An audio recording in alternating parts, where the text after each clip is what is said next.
Uma ingathuya kwazi into engitaka ngiyikhuluma. Athi kuthiwa khona i-presidential election ngiyabo baba kuphela. Hayi, that's what they are telling us.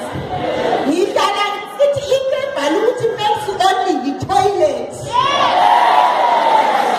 So elections ezimbabwe engamadoda kuphela yi-toilet.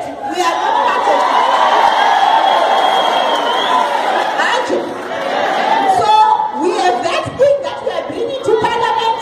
We are going to push it there 50-50. Vele sesibonile kathesi athi libonile abangani bethu ezala uphela ukuthi baba yenzeni mama. Omunye bekhala kathesi nje sithi utshela ukuthi primary election ilaphani.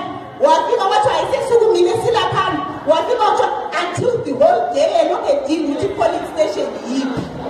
Because that's what men do to us. But this time we want to teach them a lesson.